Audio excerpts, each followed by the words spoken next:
There once was a girl who lived in a garden. It was a wild place full of colors and adventure. She took care of all the flowers there. They were her friends, and she was theirs. Love grew without even trying. The kind of love that meets you on the playground and becomes your new best friend before it even knows your name. Love that jumps in head first without even looking. Love that invites everyone in the class to its birthday party and means it. Love was easy. And joy? Oh, there was a bumper crop of joy. That stuff was all over the place. It was like kudzu gone wild. Joy wrapped itself around everything in the garden. It weaved its way into the girl's hair and grew in between her toes, tickling as it went. Sometimes the wind would blow, and the scent of joy was enough to make the girl laugh till milk came out her nose. Joy was everywhere. Beneath her feet grew a mossy carpet of peace, all springy and soft. Sometimes the girl would take a deep breath and let herself fall backwards, knowing she would land with a plump. She would lie there, looking up through the leaves and flowers, and see the sun and blue sky far away, and know that all was well. Patience was in the garden too, but never seemed to grow. The girl knew it was there, but couldn't seem to do anything about it. It was the only part of the garden that frustrated her. Sometimes she would stand above where she knew the seed was lurking, and she'd stomp her foot and holler at the ground, "Grow!" But Patience just rested quietly in the dark ground, waiting. Kindness flourished as the girl watered and cared for the garden. It grew tall as she took note of each new bud and bloom. And the color of goodness as it blossomed? Well, some say it was the very same color as the girl's eyes.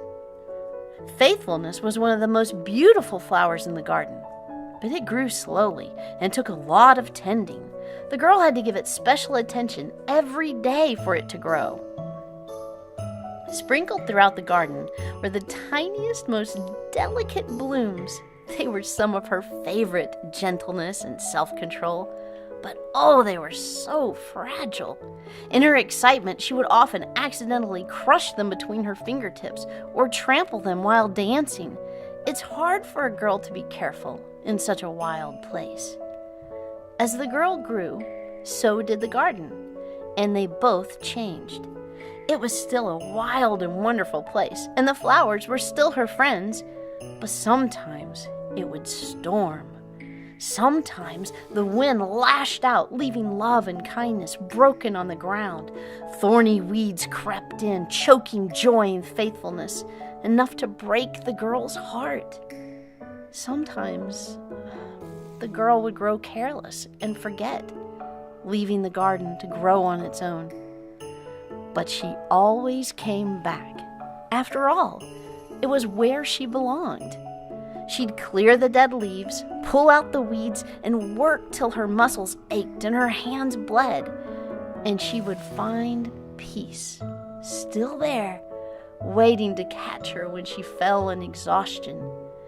She'd lie on the ground, and if she looked hard enough through the leaves and flowers, she could see that the sky and the sun were still there, and all was well.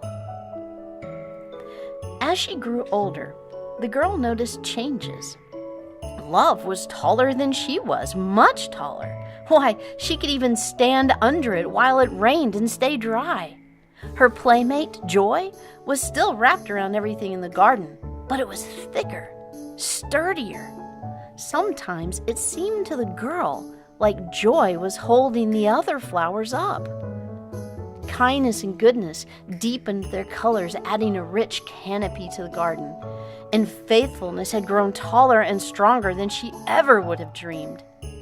After years of practice, the girl learned to handle gentleness and self-control.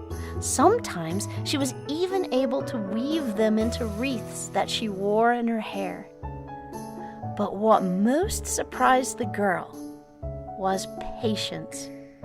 She wasn't sure when it sprouted. She must have missed it, wasn't looking. For while she had been tending the garden, Patience had been growing. And it wasn't a flower at all. It was a tree. And as the years went by, it grew taller and wider until finally the girl could ease herself down, rest her head against its trunk, and if she looked hard enough through the leaves and flowers, she could see that the sky and the sun were still there, and all was well.